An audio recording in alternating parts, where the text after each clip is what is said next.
창세기 37장 18절에서 24절 말씀입니다. 요셉이 그들에게 가까이 오기 전에 그들이 요셉을 멀리서 보고 죽이기를 꾀하여 서로 이르되 꿈꾸는 자가 오는도다. 자, 그를 죽여 한 구덩이에 던지고 우리가 말하기를 악한 짐승이 그를 잡아먹었다 하자. 그의 꿈이 어떻게 되는지를 우리가 볼 것이니라 하는지라. 르우벤이 듣고 요셉을 그들의 손에서 구원하려 하여 이르되 우리가 그의 생명은 해치지 말자. 르우벤이 또 그들에게 이르되 피를 흘리지 말라. 그를 광야 그 구덩이에 던지고 손을 그에게 대지 말라 하니 이는 그가 요셉을 그들의 손에서 구출하여 그의 아버지에게로 돌려보내려 함이었더라. 요셉이 형들에게 이르매 그의 형들이 요셉의 옷 곧 그가 입은 채색 옷을 벗기고 그를 잡아 구덩이에 던지니 그 구덩이는 빈 것이라 그 속에 물이 없었더라. 아멘. 모든 사람에게는 그렇게 될 수밖에 없는 사연, 스토리가 있고 계기들이 있습니다. 아이 둘이 싸웠습니다. 왜 싸웠는지 물어보니 한 아이는 기분 안 좋은 일이 있어서 속상했는데 죄가 먼저 째려봤어요 이러는 겁니다. 야, 넌 왜 째려봤니? 그랬더니 째려본 게 아니고 눈에 뭐가 들어가가지고 이렇게 했는데요. 이야기를 듣고 보니 서로의 행동이 이해가 되었습니다. 그래서 서로 이해시키고 화해시키고 해피엔딩으로 끝났습니다. 이렇게 해피엔딩으로 끝나면 관계가 더 좋아지고 친해지기도 합니다. 그런데 어떤 경우에는 서로를 이해하지 못함으로 인해서 관계가 더 나빠지고 둘도 없는 원수가 되기도 합니다. 특히 고난 가운데 있을 때는 더 그런 것 같습니다. 고난 때문에 낙심하고 원망하게 되면서 삶이 더 불행해지는 경우이지요. 하지만 고난 가운데 다시금 자신을 돌아보고 더 좋은 방향으로 변화되는 경우들도 있습니다. 똑같은 일, 똑같은 고난을 겪고도 사람들마다 반응이 다릅니다. 어떤 사람은 절망, 낙심, 포기의 사람이 됩니다. 그러나 어떤 사람은 사랑의 사람, 용서의 사람, 감사의 사람, 은혜의 사람이 되기도 합니다. 왜 이렇게 다른 반응이 나오는 것입니까? 고난 그 자체가 유익하거나 무익하거나 해로운 것은 아닌 것 같습니다. 내가 그 자리에서 무엇을 바라보느냐, 무엇을 선택하고 무엇을 바라보느냐에 따라 그 고난이 유익할 수도 있고 해로울 수도 있는 것입니다. 그래서 고난이 유익인 사람도 있고 고난이 고난으로 끝나는 사람도 있는 것입니다. 오늘 본문은 요셉이 노예로 팔려가기 전에 형제들에 의해 구덩이에 던져지는 장면입니다. 놀라운 것은 이 사건 전의 요셉과 이 사건 후의 요셉이 너무나 다르다는 것입니다. 구덩이에 던져지기 전에 요셉은 채색 옷을 입고 형들의 잘못을 아버지에게 고자질하고 자신의 꿈을 형들에게 가감없이 자랑하는 미성숙한 사람이었습니다. 그러던 그가 오늘 이 사건 이후에 완전히 바뀝니다.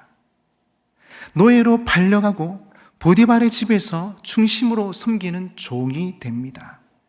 보디발의 아내가 유혹해도 내가 어찌 이 큰 악을 행하여 하나님께 죄를 범하리까 하면서 도망갑니다. 옥에 갇혀서도 억울해하기보다는 전심으로 섬기는 자가 됩니다. 완전히 사람이 바뀌었습니다. 상황이나 환경이 좋아진 것은 아닙니다. 상황은 더 나빠졌습니다. 이전에는 채색 옷 입고 아버지의 사랑을 독차지하고 부러울 것 없는 인생이었지 않습니까? 그런데 이제는 노예요. 죄수의 신분이 됩니다. 외적인 상황은 더 나빠졌는데 그의 성품, 인품, 내면은 더 고귀해졌습니다. 요셉이 이렇게 바뀐 이유가 본문에 나와 있습니다. 바로 그가 빠진 구덩이의 비밀이 있습니다. 요셉이 던져진 구덩이를 24절에 보면 이렇게 표현하고 있습니다. 그 구덩이는 빈 것이라 그 속에 물이 없었더라. 빈 것이라 그곳에 물이 없었더라. 그 구덩이는 그 당시에 빗물을 저장하던 구덩이였습니다. 입구는 좁고 아래는 넓은 것이 보통입니다. 그런데 이 구덩이에 물이 없었습니다. 태양이 일글거리는 광야에서 물이 없다는 것은 곧 죽음을 의미합니다. 성경이 그냥 구덩이라고 하지 않고 빈 구덩이라 하고, 더욱이 그 속에 물이 없다고 표현한 것은 그만큼 절망적인 상황을 말씀하고 있다는 것입니다.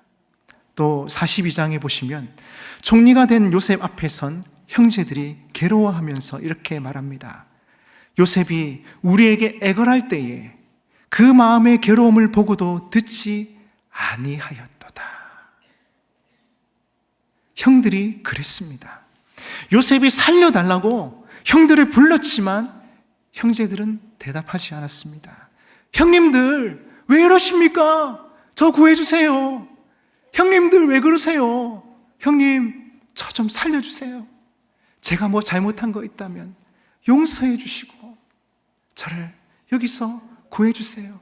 형님 제가 잘못했습니다.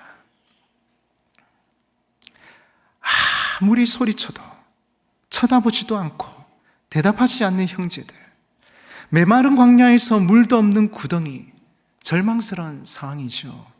이전까지 너무나 편안하게 살아오고 어려움이라는 것을 모르던 요셉이 절망을 경험하게 됩니다.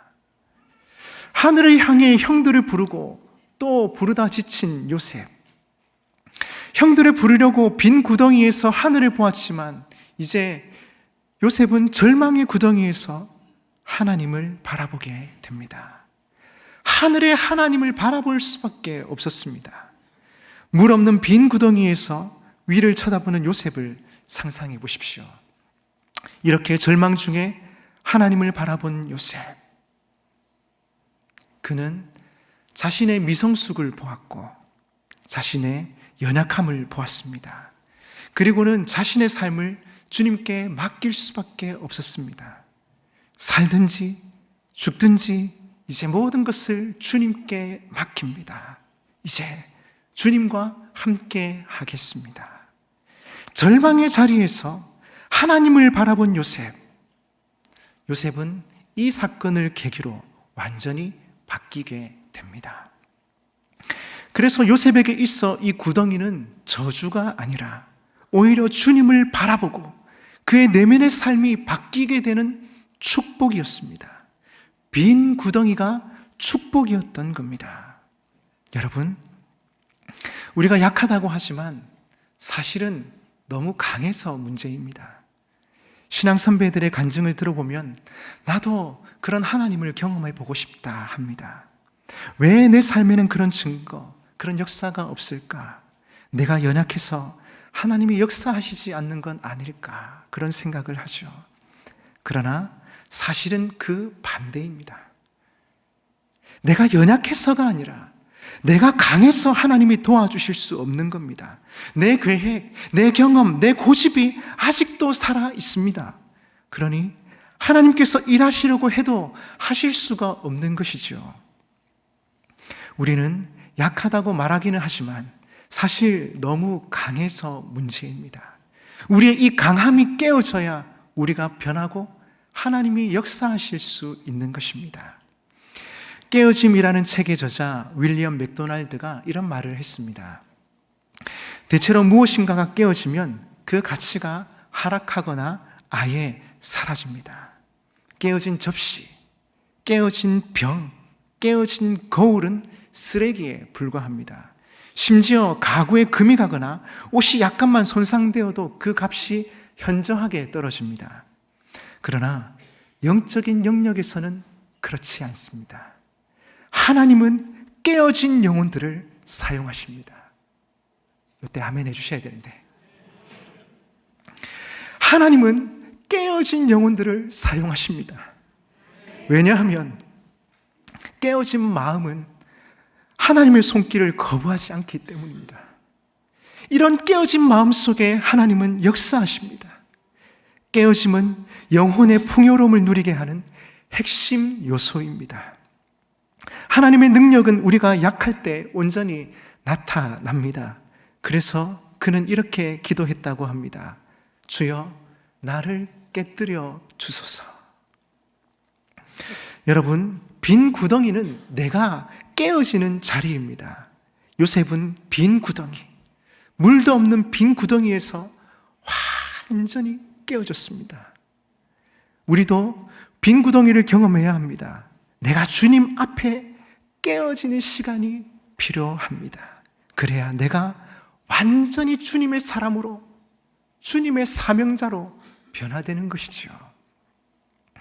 지금 내가 빈 구덩이에 있다 생각하시는 분들 계시다면 이제 더 이상 다른 것들 찾지 마시기 바랍니다. 그저 나의 죄됨, 나의 어리석음, 나의 교만, 나의 강한 자아를 깨뜨리는 겁니다. 하나님, 제가 죄인입니다. 하나님, 제가 어리석었습니다.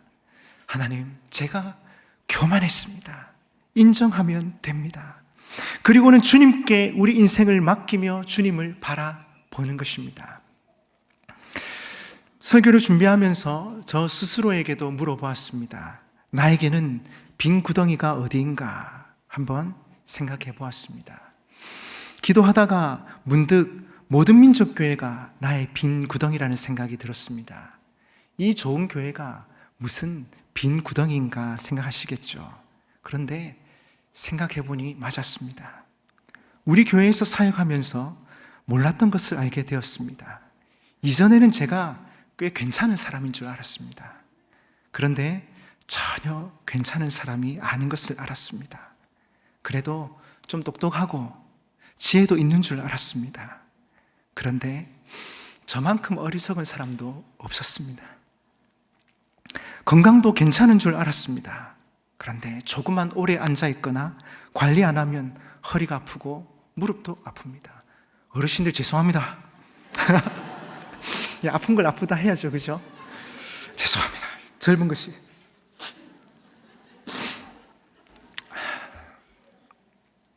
제 자신의 실제 모습을 정확히 보게 되었습니다. 내세울 것 없고 부족한 것 투성이었습니다. 그래서 주님만 바라보고 주님만 붙들 수밖에 없습니다. 주님 붙드는 것이 살 길이구나. 주님께 맡기는 것이 내가 할 일이구나. 모든 민족교회가 저에게는 축복의 빈 구덩이입니다. 그런데 중요한 것은 깨어진 사람에게 하나님은 손을 내밀어 주시더라는 것이죠. 요셉이 형들을 부르다 지쳐 있는 그때 그 형제들은 음식을 먹습니다. 그러다가 이스마엘 상인들이 지나가기에 요셉을 그들에게 팔아버립니다. 그리고 그 상인들이 요셉을 보디발의 집에 노예로 팔아버리게 됩니다. 비록 형들이 요셉을 그 구덩이에서 다시 건져냈지만 요셉을 건져내신 것은 바로 하나님의 손길이었습니다. 하나님의 손길이 요셉과 함께 했던 것이죠. 이때부터 요셉은 하나님과 함께 사는 인생이 되었습니다. 요셉이 보디발의 집에 팔려가고 또 감옥에 갈 때 계속해서 나오는 말씀이 여호와께서 요셉과 함께 하심으로, 여호와께서 요셉과 함께 하심으로입니다. 요셉은 하나님과 늘 함께하는 인생이 되었던 것입니다.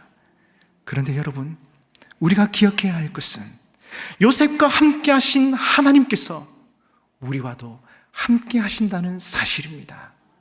아멘이십니까? 요셉과 함께 하셨던 그 하나님께서 우리와도 함께 하신다. 우리와 함께 하시는 하나님인 줄 믿습니다. 한 남자아이가 태어났습니다. 그런데 두 발은 없고 오른손은 두 손가락밖에 없었습니다. 그런데 이 아이의 엄마가 아이를 포기하지 않고 키웁니다. 두 다리에 의족을 만들어주고 이 아이가 일어나서 걸을 수 있도록 도와줍니다. 6번의 뼈를 깎는 수술, 재활 훈련을 하는 중에 엄마가 매일 넘어뜨렸습니다. 아이가 너무 힘들어하는데 우는데 엄마는 이렇게 말합니다. 아들아, 걷는 것 중요하지 않아. 내가 걷다가 넘어졌을 때 다시 일어날 줄 아는 것이 더 중요하다. 더 중요하단다. 일어나라. 어서 일어나. 척추를 교정하고 잘 걸으려고 수영을 배우는데 엄마가 처음에 수영을 가르쳐 줄 때 물에 던졌다고 합니다. 다들 엄마가 너무 독하다고 합니다. 그렇게 재활치료로 시작한 수영인데 이 아이가 나중에 장애인 국가대표 수영선수가 됩니다. 어릴 때 엄마에게, 엄마, 나는 왜 이렇게 태어났어요? 나는 왜 장애인으로 태어났나요? 세진아, 너의 몸을 이루는 수천만 가지 중에 없는 것은 두 다리와 오른손뿐이란다. 엄마는 내가 어떻게 생겼는지 중요하지 않아. 어떻게 살아갈지가 중요하다고 생각해. 어디로 갈 것인지, 누구와 함께 갈 것인지가 더 중요하다고 생각한다. 이 아이가 7년의 선수 생활 중에 150개의 메달을 땄는데 그 중에 금메달만 120개를 땄다고 합니다. 도대체 몇 개를 따야 놀라시겠습니까? 150개 중에 금메달만 120개를 땄다고 합니다. 그 정도는 놀라주셔야죠. 전 금메달 한 개도 못 따봤는데. 이제 이 아이는 장애인이 아니라 희망의 전도사가 됩니다. 바로 로봇다리 수영선수 김세진입니다. 엄마는 양정숙 집사입니다. 어느 날 세진이가 해외 시합에 나가서 금메달 3개, 은메달 4개를 땄습니다. 시상식 때 금메달을 땄는데 옆에 일본, 독일 국기는 있는데 한국의 국기는 없는 거예요. 애국가도 울리지를 않습니다. 세진이는 휠체어에 앉아서 울고 있었습니다. 엄마가 사회자에게 어떻게 된 일인지를 물어봅니다. 한국이라는 조그만 나라에서 온 아이라서 금메달 딸 줄 몰랐다는 겁니다. 태극기도 없고 애국가도 준비가 되어 있지 않았습니다. 엄마가 바로 그 앞에 있는 A4 용지에다가 볼펜으로 태극기를 그립니다. 그리고 사회자의 마이크를 뺏어서 그 아이 뒤에서 태극기를 들고 직접 애국가를 부릅니다. 동해물과 백두산이 하나님이 보호하사. 여러분, 대단한 엄마이지 않습니까? 놀라운 것은 이 엄마가 세진이를 가슴으로 낳았다는 겁니다. 입양한 것이요. 세진이가 있는 어린이집에 자원봉사를 갔다가 세진이의 눈을 보고는 반해버렸다고 합니다. 그런데 10살인 딸이 먼저 용기를 내어서 말합니다. 엄마, 우리가 입양하자. 이런 장애를 가진 아이를 누가 데려가겠어? 우리가 데려가자. 내가 많이 도와줄게. 그렇게 해서 고민 끝에 세진이를 데려오게 되었습니다. 그리고 세진이의 다리를 위해서 집을 팔고 할 수 있는 모든 것을 해서 아이를 키웁니다. 절망의 구렁텅이에 있을 때 엄마가 그 손을 잡아주고 이끌어주고 훈련시켜주고 아들을 가슴으로 낳고 믿음으로 양육한 어머니의 이야기입니다. 여러분, 세진이에게 이 엄마가 있는 것처럼 우리에게는 하나님 아버지가 계십니다. 고아와 같은 우리를 자녀 삼아주시고 우리의 아버지가 되어주셨습니다. 우리 힘으로는 도저히 살아갈 수 없기에 우리에게 힘이 되어주시고 생명이 되어주셨습니다. 그 주님이 우리와 함께 계시며 우리를 붙드십니다. 이제 뭔가 필요하거나 새롭게 시작하고픈 분들 계시지 않습니까? 주님의 손을 잡으면 됩니다. 다른 세상의 그 줄이 아니고 주님께서 내미시는 그 줄을, 그 손을 잡으시면 됩니다. 주님과 다시 시작하면 할 수 있습니다.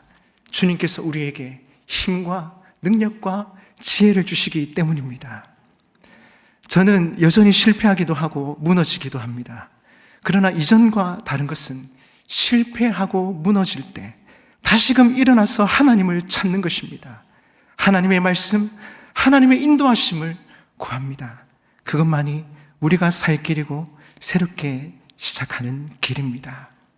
여러분, 빈 구덩이는 우리를 힘들게 합니다. 요셉을 너무 힘들게 했습니다. 얼마나 충격이었겠습니까? 우리 세진이에게도 그 빈 구덩이는 너무 힘들었을 거예요. 보는 친구들마다 야, 이 병신아, 네 같은 게 뭘? 그 비싼 로봇 다리를 하고 갔더니 1학년 때 6학년 형들이 야, 테스트 해보자. 다리를 다 부러뜨렸다고 합니다. 그래서 그 아이가 기어서 집에 갔던 거죠. 그렇게 해도 엄마가 아들이 그 형들을 사랑으로 용서하고 품어주고 그렇게 그 구덩이를 함께 지나올 수 있었던 겁니다. 여러분은 어떤 구덩이 가운데 계신가요? 하지만 이 빈 구덩이에서 우리가 깨어지고 우리의 뜻이 깨어지고 주님의 뜻, 주님의 말씀을 붙들고 다시 일어설 수 있다면 이 빈 구덩이는 축복이 될 것입니다. 힘들고 어려운 상황 속에서도 주님 손잡고 다시 일어날 수 있다면 그 빈 구덩이를 통하여 하나님께서 여러분들을 놀랍게 변화시켜 주실 것입니다. 우리 하나님 좋으신 아버지시요, 우리를 이 세상에서 가장 아끼고 사랑하시는 아버지 하나님이십니다. 우리가 바른 길 가기를 원하시고 우리가 이 구덩이에서 다시 일어나서 하나님 손잡고 갈 때 하나님의 놀라운 축복과 은혜로 함께해 주시는 것입니다. 좁지만 안개 속에서 그 하나님만 붙들고 믿음으로 살아가는 복된 여러분 되시기를 주님의 이름으로 축복합니다. 축복합니다.